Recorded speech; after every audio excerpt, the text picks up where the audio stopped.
하나님 말씀 디도서 2장 11절에서 15절까지 말씀입니다. 디도서 2장 11절에서 15절까지 말씀 한 절씩 교독합니다. 모든 사람에게 구원을 주시는 하나님의 은혜가 나타나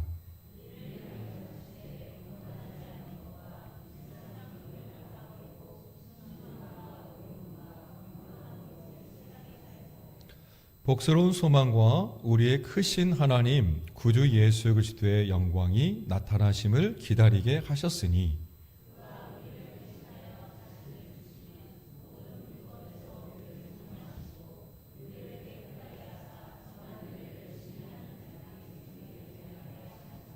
함께요. 너는 이것을 말하고 권면하며 모든 권위로 책망하여 누구에게서든지 업심여김을 받지 말라. 아멘. 디도서는 바울이 그레데 섬에 있는 믿음의 아들 디모데에게 보낸 목회 서신입니다. 편지이죠. 바울은 로마 압송 이후 2년간의 가택 구금을 당합니다. 그리고 그것을 마치고 자유의 몸이 되어서 디도와 함께 선교차 그레데 섬을 방문하는 것으로 보는데 이때 그 시기에 디도를 그곳에 남겨둡니다. 디도는 헬라 사람으로서 할례를 받지는 않았습니다. 그런데 초대교회 시기 예루살렘 총회가 있었는데 바울과 바나바 그리고 디도가 함께 참석을 합니다. 이로 보아 디도는 그 이전부터 신앙생활을 하고 있었음을 알 수 있죠. 바울이 믿음의 아들로 언급할 정도로 디모데처럼 이 두터운 신뢰와 끈끈한 관계가 있음을 말해줍니다. 사도 바울은 특별히 믿음의 아들이라 칭하는 이 세 사람이 있었다고 합니다. 우리 잘 알고 있는 것처럼 디모데와 디도였고요. 마지막 한 사람은 오네시모였습니다. 디모데는 예배소 교회를 담당했다면 디도는 그레데 교회를 담당하였죠. 그레데 교회를 든든히 세우기를 원했던 바울은 디도에게 명령과 권면의 내용을 담아 편지를 썼습니다. 물론 디도에게 보낸 서신이지만 그와 함께하는 교회 공동체에게도 주어지는 말씀이죠. 당시 그레데 지역은 그 주변에 만연했던 악한 사회 풍습에 교회가 물들어갔고 도덕적으로도 문란한 상태에 놓여 있었습니다. 이뿐 아니라 교회 안에는 할레파 유대주의를 추종하는 무리들이 있었습니다. 거짓 교사들에 의해 은혜의 복음이 잘못 해석되었고 뿐만 아니라 복음이 변절되어 갔죠. 신앙과 생활은 별개의 것으로 여겼습니다. 그래서 구원의 기쁨을 누리며 구별된 거룩한 삶을 살지 못했죠. 교회는 상당히 혼란스럽고 믿음의 선한 행위가 나타나지 않았습니다. 교회의 질서 확립과 바른 신앙관 정립이 시급한 상황이었죠. 이렇게 혼란한 그레데 교회의 바울 사도는 공동체를 건강하게 세울 것을 디도에게 요청을 하는데요. 디도를 통해 이 일을 이루어가고자 했습니다.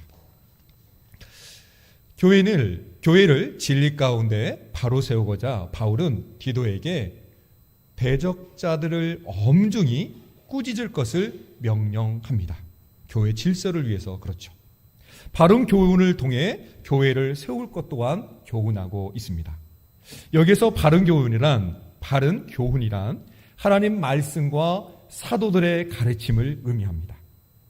이에 디도는 거짓된 가르침에 대항하며 복음과 일치하는 삶이 어떠한 삶인지를 그레데 교회에 가르쳐야만 했죠. 디도서는 총 3장으로 되어 있는데요. 선한 일이라는 것을 주제로 삼고 있습니다. 선한 일이 큰 주제입니다.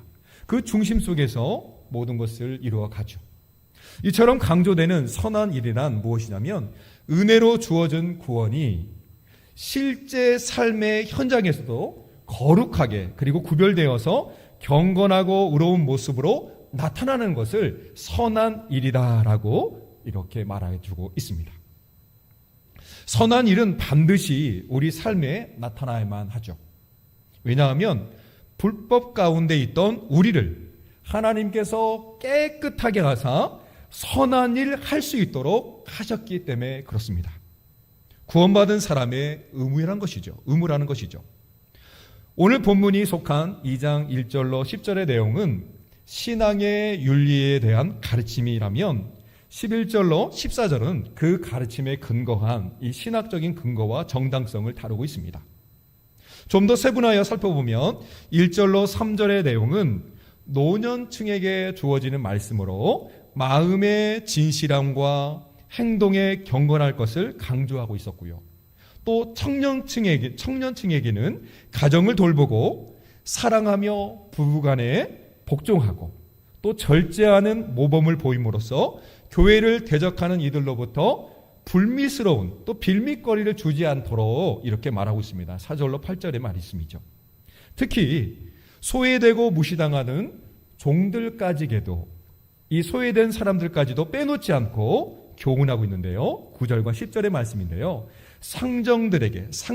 상전들에게 정직하고 충성된 순종을 하라고 권면하고 있습니다.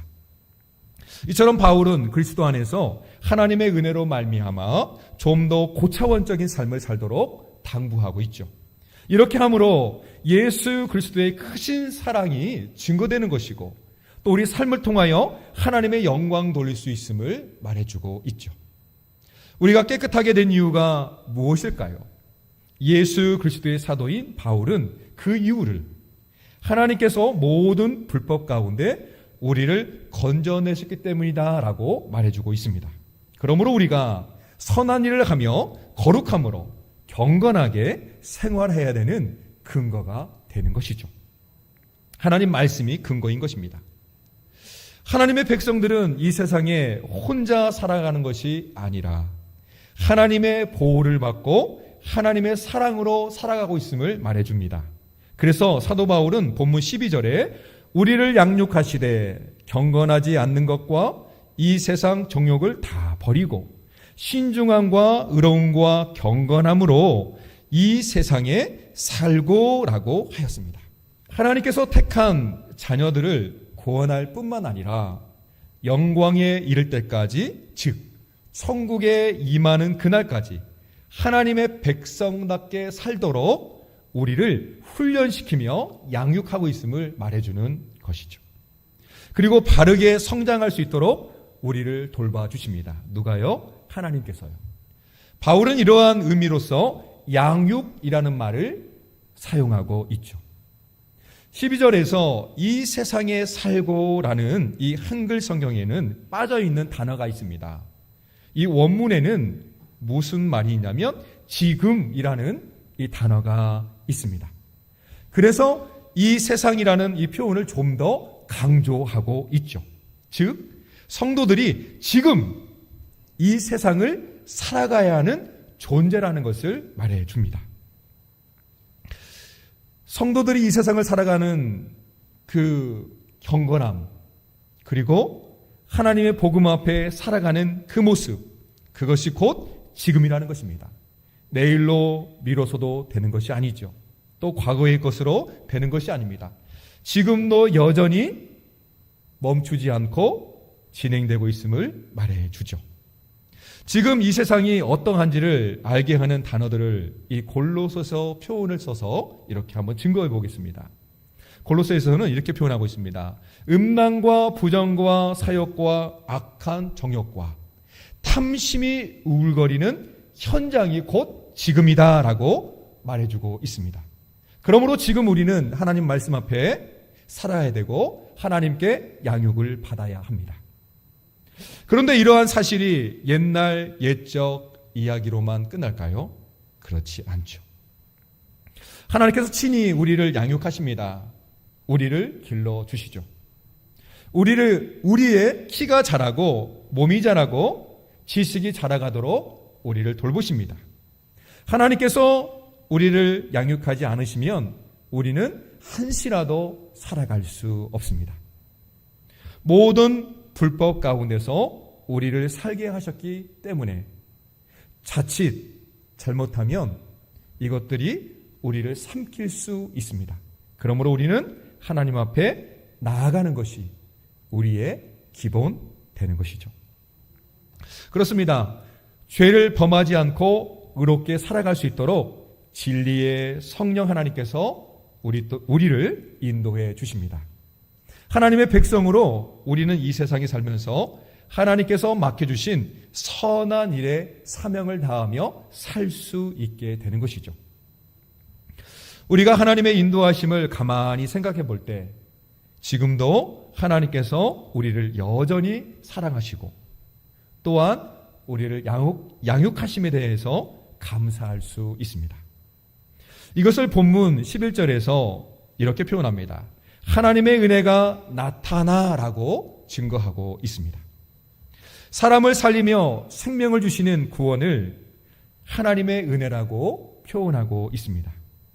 하나님의 은혜가 모든 사람에게 차별 없이 나타났음을 바울은 시사하고 있죠. 남녀노소 고귀하거나 비천하거나 각 계층 구별 없이 차별 없이 예수님을 믿는 모든 사람에게 하나님의 은혜가 나타난다는 것입니다.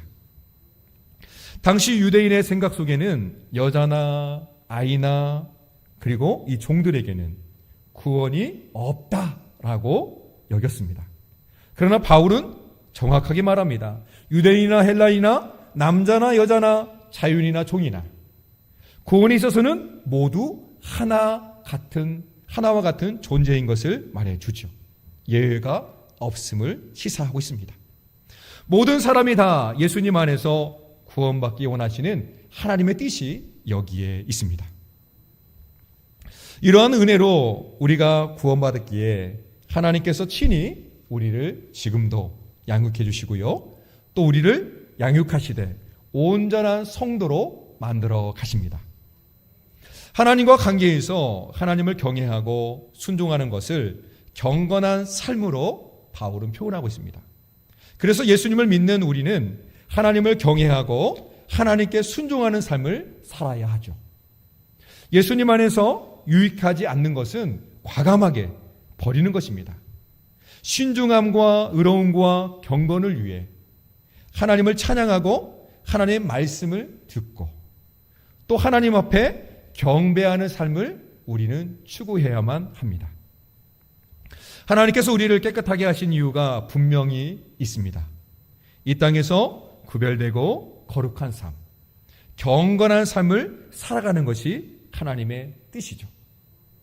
사실 힘들고 어려운 삶이지만 그래도 예수님의 나타날 것을, 예수님의 재림하실 것을 기다리며 소망하며 인내할 수 있습니다. 오늘 본문 13절 말씀인데요. 같이 읽어보겠습니다. 시작.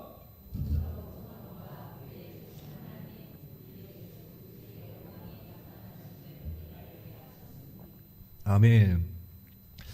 복스러운 소망이란 말과 영광이 나타나심이란 말은 같은 의미로 사용되고 있습니다. 이미 1장 2절에서 언급한 영생의 소망과도 연결되어 있죠. 이것은 예수님이 재림하셔서 완전한 구원이 이루어지는 날을 의미합니다. 사실 이 세상에서 겪는 아픔과 고난의 끝점, 그 종점이 결국에는 복스러운 소망이 되는 날이라는 것이죠. 마치 병원에서 암 선고를 받았지만 치료를 잘 받고 회복되어 갑니다. 그리고 조마조마한 마음으로 건강을 잘 관리하고 5년째 되는 해에 병원에 가서 검진을 받습니다. 그리고 병원에서 진단받고 결과만을 기다리고 있죠. 이때가 아마 제일 심장 떨리는 시간일 것입니다. 그리고 모든 결과를 긴장된 마음으로 듣겠죠. 의사 선생님은 드디어 검사 결과를 발표합니다. 몸에서 암세포가 사라졌습니다. 암세포가 이제는 없습니다. 라고 선언을 합니다. 이것이 곧 재림의 순간과 같은 것이죠.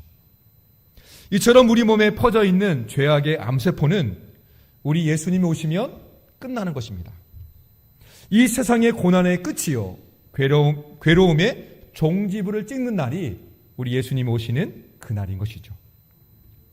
예수님의 재림은 구원의 완성이며 영화로움에 이르는 기쁨이 됩니다. 복된 소망의 그날을 붙잡고 우리는 고된 삶을 여전히 지탱하면서 하나님을 의지하며 살아갑니다. 주님이 오시면 우리는 하나님이 다스리시는 그 나라에 들어갈 수 있죠. 예수를 믿는 우리에게는 영원한 기쁨의 시작이지만, 그날이 영원한 기쁨의 시작이지만, 끝까지 예수님을 부인하며 거부하며 믿지 않는 사람들에게는 영원한 고통의 날의 시작이 되는 것입니다. 이러한 사실을 믿고 있기에 우리는 죄에 싹시며 불법에 매인 이 세상에 지금도 여전히 예수님을 증거하며 복음으로 살아가고 있습니다. 이게 하나님의 은혜인 것이죠. 하나님께서 우리를 깨끗하게 하셔서 하나님의 친백성이 되게 하셨습니다. 온갖 더러움에서 예수님의 피로 말미암아 깨끗하게 하셨죠. 구원받기 전에는 사탄의 소가 어땠습니까? 죄 아래 살았습니다. 그리고 사탄의 속박 아래 거하던 그런 사람이었습니다. 자유의 존재가 아니었죠. 그러나 이제는 하나님의 은혜로 말미암아 완전한 속량함을 받았습니다. 우리 본문 14절 말씀입니다. 같이 읽어보겠습니다. 그가 우리를 대신하여 자신을 주심은 모든 불법에서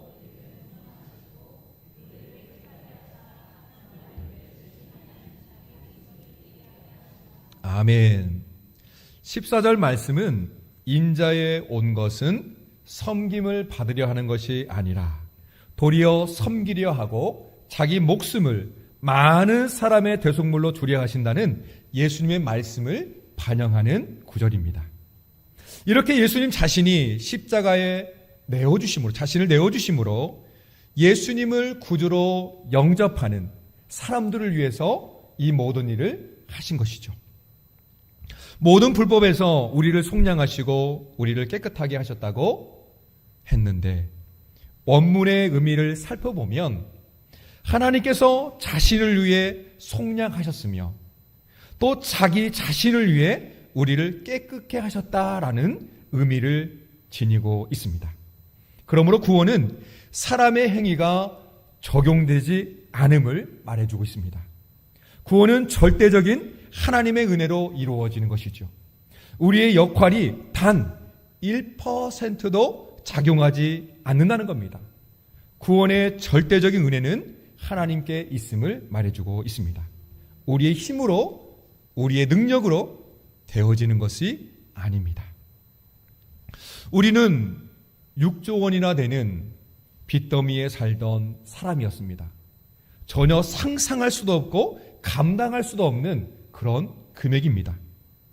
꼼짝없이 전 재산은 물론이고요, 아내와 자식들까지도 뿔뿔이 흩어져서 평생토록 노동 현장에서 죽을 때까지 쉴 새 없이 일해야만 합니다.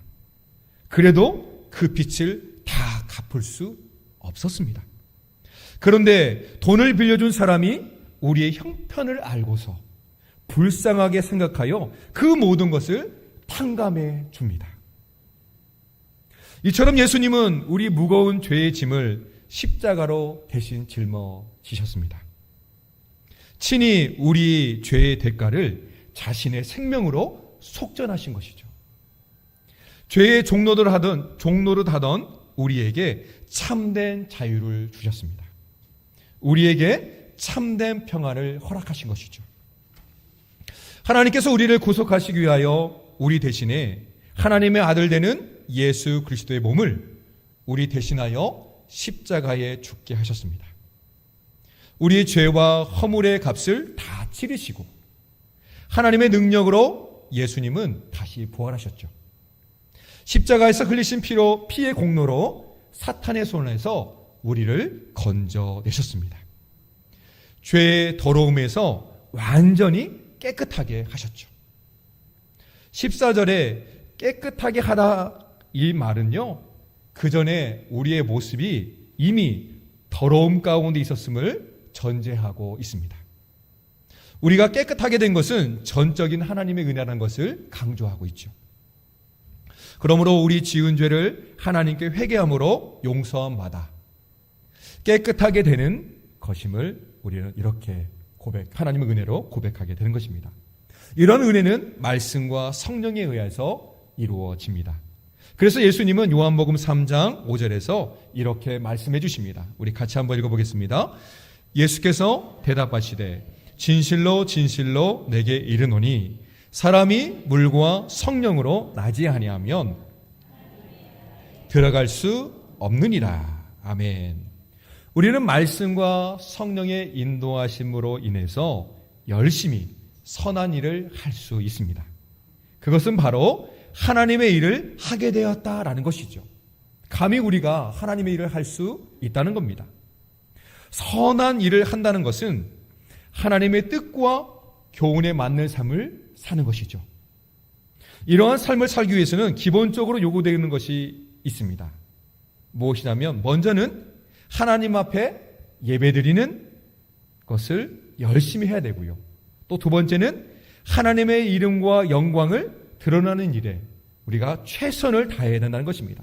그리고 끝으로 하나님의 자녀들을 가르치며 교훈하며 그들을 하나님께 이끄는 이 역할이 우리에게 있어야 함을 말해주고 있습니다. 그래서 하나님의 자녀들이 이렇게 함으로 하나님의 자녀들이 업심여김을 받지 않는 것입니다. 우리는 하나님의 은혜로 깨끗하게 되었습니다. 우리의 깨끗함이 세상으로부터 드러나야 하는데 그렇지 않으면 오히려 업심여김을 받는다는 것이죠. 이러한 일이 있어서는 안 되는 것입니다. 우리 본문 15절 말씀인데요. 같이 읽어보겠습니다. 너는 이것들을 말하고 권면하며